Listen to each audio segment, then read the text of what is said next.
If one of the angles of a triangle is 130 degree. बेटा हमें question में दिया है कि एक एंगल किसी ट्रायंगल का 130 डिग्री है। तो मैंने एक ट्रायंगल ड्रॉ करा, ट्रायंगल ABC, उसमें वन ऑफ द एंगल को मैंने 130 मार्क कर दिया, 130 डिग्री। एंगल ए को मैंने 130 डिग्री मान लिया। Then the angle between bisector of other two angles, which are other two angle, angle B और एंगल सी, इनके बाइसेक्टर किसी एक पॉइंट पे मीट करेंगे।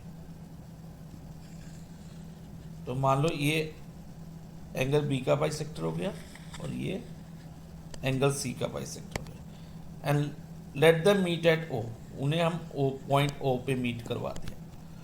तो वो हमने पॉइंट मीटिंग पॉइंट लिया, हम ओ की जगह पी क्यू आर कुछ भी मार्क कर सकते हैं।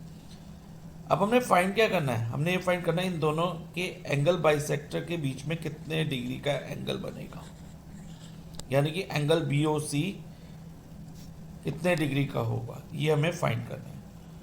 अब तो सबसे पहले हम ये समझते हैं एंगल बाइसेक्टर क्या होते हैं। जैसे कि मैंने बताया कि O B bisect angle B है, ओ बी एंगल बी को बाइसेक्ट कर रहा है, तो कौन से दो इक्वल एंगल बनेंगे बेटा, एक ये वाला angle, that mean angle O B C. अगर मैं इसको एक्स लिख लूँ, मान लेता हूँ ओ बी सी को, और दूसरा इक्वल एंगल होगा हमारा, सेकंड इक्वल एंगल होगा ए बी ओ, ये मैंने येलो से हाईलाइट किया। तो अगर ओ बी सी एक्स है ना, तो A B O B x हो जाएगा, एक्स डिग्री आ जाएगा, ये दोनों एक्स एक्स हो गए।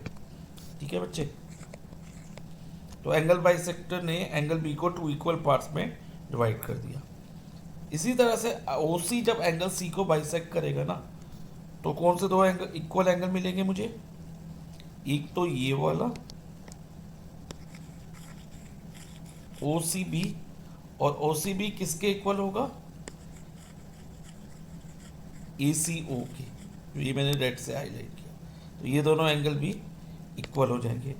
तो अगर मैं ओ सी बी को y कंसीडर कर लूँ, तो ए सी ओ बी वाई हो जाएगा, फाइन।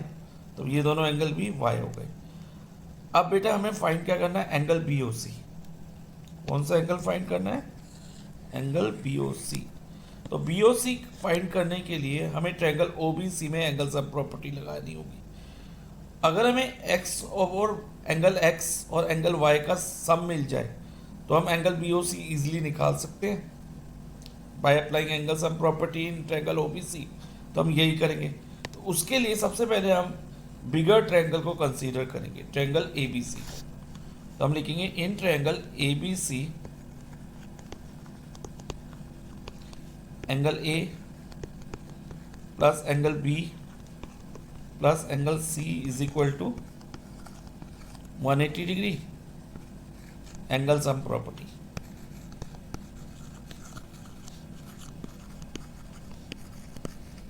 एंगल सम प्रॉपर्टी से ये हो गया। अब एंगल ए कितना है बेटा हमारा, 130 डिग्री।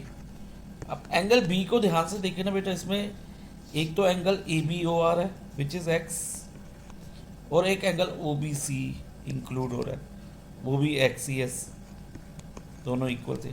सिमिलरली एंगल सी में हमारे पास एंगल ए सी ओ आ रहा है, ए सी ओ विच इज वाई,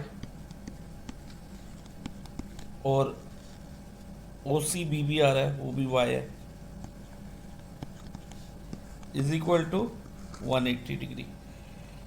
अब आगे करते हैं बेटा, तो 130 plus 2x plus 2y is equal to 180 degree.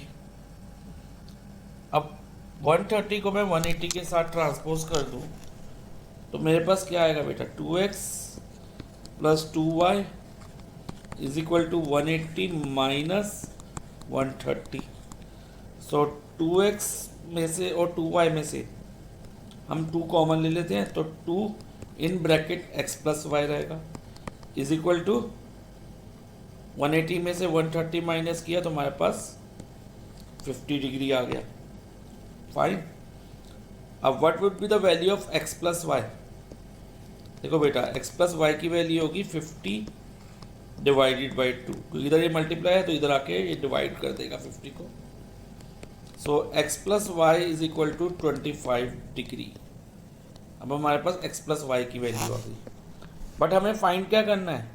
Angle between the bisector of angle B and C, यानी कि angle B O C find करना है।